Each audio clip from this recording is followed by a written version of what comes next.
धर्मावलंबियों, आज आषाढ़ शुक्ल पक्ष की एकादशी है। आज से भगवान विष्णु सैन्य में चले जाएंगे 4 मास के लिए। हम लोगों का भी आज चातुर्मास शुरू है। अतः आपको एकादशी व्रत रहते हुए आपके कल्याणार्थ एकादशी का महत्व सुनाते हैं, ध्यान से सुनिए। युधिष्ठिर ने पूछा, हे महाराज, आषाढ़ शुक्ल में पक्ष में कौन सी एकादशी होती है, उसका वर्णन करो। तो भगवान कहने लगे कि मोक्ष को प्रदान करने वाली, सारे पापों को हरने वाला उत्तम व्रत आषाढ़ शुक्ल पक्ष सैनी एकादशी है। जिन्होंने कमल पुष्प से कमल लोचन भगवान विष्णु का पूजन किया, एकादशी का उत्तम व्रत किया, इन्होंने तीनों लोकों और तीनों सनातन देवताओं का पूजन कर लिया। समझिए,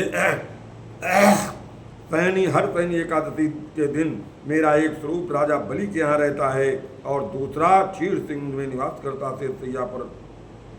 आगामी कार्तिक की एकादशी जब तक नहीं आ जाती तब तक आषाढ़ शुक्ला एकादशी के लेकर कार्तिक शुक्ला एकादशी तक मनुष्य को भली भांति अपने धर्म का आचरण करना चाहिए। जो मनुष्य इस व्रत का अनुष्ठान करता है वो परम गति को प्राप्त होता है। इस कारण यत्नपूर्वक इस एकादशी का व्रत करना चाहिए। एकादशी की रात में जागरण करके शंख चक्र गदा धारण करने वाले भगवान विष्णु का पूजन करना चाहिए। और पुरुष के पुण्य की गणना करने में, उस ऐसे पुरुष की पुण्य की गणना करने में चतुर्मुखी ब्रह्मा भी असमर्थ है। इस प्रकार ये भोग और मोक्ष को प्रदान करने वाले सर्वपापारी एकादशी के उत्तम व्रत का पालन जो करता है वो जात का चांडाल होने पर भी संसार में सदा मेरा प्रिय करने वाला। जो मनुष्य दीपदान, पलाश के पत्ते पर भोजन और व्रत करते हुए चौमासा व्यतीत करते हैं वे मेरे प्रिय हैं।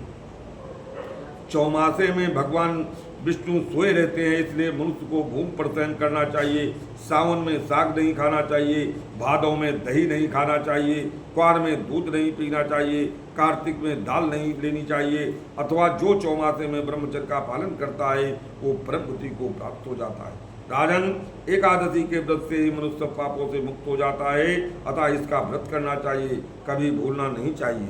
सैनी और बोधनी के बीच में जो कृष्ण पक्ष की एकादशियाँ होती हैं, गृहस्थ के लिए वही उत्तम व्रत रखने योग्य हैं। अन्य मासों की शुक्ल पक्ष कृष्ण पक्ष की एकादशियाँ गृहस्थों के लिए रखने योग्य नहीं होती। शुक्ल पक्ष की एकादशी सभी को करनी चाहिए। ओम नमो विष्णु नमः। आप सभी के कल्याणार्थ बोलो भगवान विष्णु की जय हो। आज से हम लोग चातुर्मास व्रत का स्वयं संकल्प लेते हुए उसका निर्वहन करेंगे। आप सबका कल्याण हो।